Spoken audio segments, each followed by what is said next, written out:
Hello everyone and welcome to the channel. It's the heart of winter here in Canada, so I thought I'd make a video about expressions that are associated with winter weather.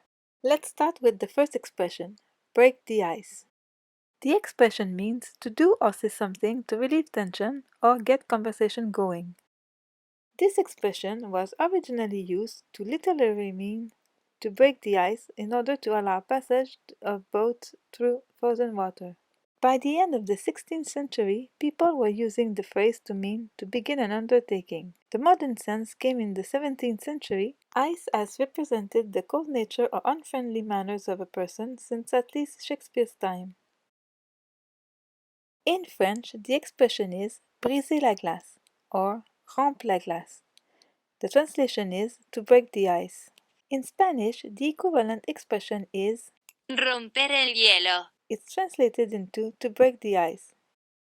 As we can see, this expression is very similar across the three languages. It's used in the same way. Winter in my region of Canada is long and cold. When I stay outside for long periods of time, I can get cold feet and hands. But my cold feet have nothing to do with today's second phrase, which is to get cold feet. When this expression is used, it's to mean to suddenly become too scared to do something planned, to back out of a commitment. The origin of this phrase is not clear. It first appeared with today's meaning in a novel by American author Stephen Crane in 1896, but earlier occurrences have also been found. But the real question here is, how did someone's feet temperature come to be associated to backing out of a commitment? The expression seems to go back to an English play by Ben Jonson in the 1600s, in which having cold feet meant to have no money, because the poor couldn't have proper shoes to keep their feet warm. The association between being poor or having no money and not going through with a planned activity or commitment seems to come from a German novel in which gamblers said they had cold feet when they ran out of money and couldn't fulfill their monetary commitments.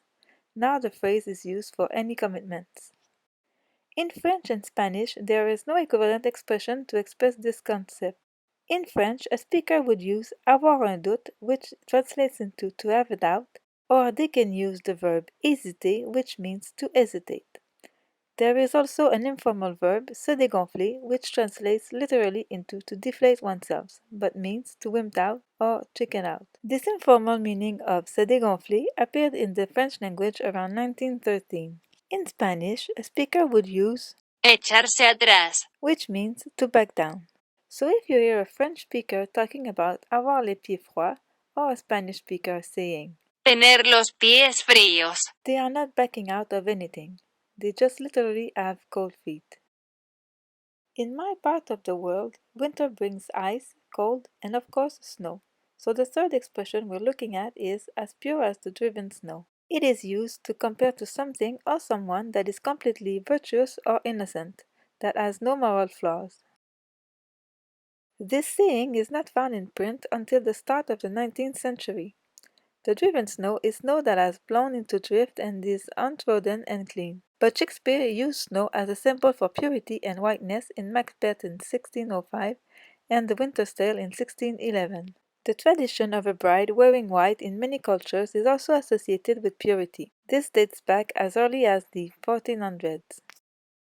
The French and Spanish languages also have similar expressions. In French, we have blanc comme neige, which translates into white like snow. In Spanish, the expression is ser blanco como la nieve, which is translated into to be white like the snow. This expression is close in all three languages. The difference is English associates snow with purity, while French and Spanish compare it to whiteness. Do you use many expressions with words associated with winter weather? Do they describe the winter you experience where you live? Tell us in the comments below. Thank you for watching. As always, click the thumbs up if you liked it and subscribe to the channel for more videos. Thank you and see you again next time.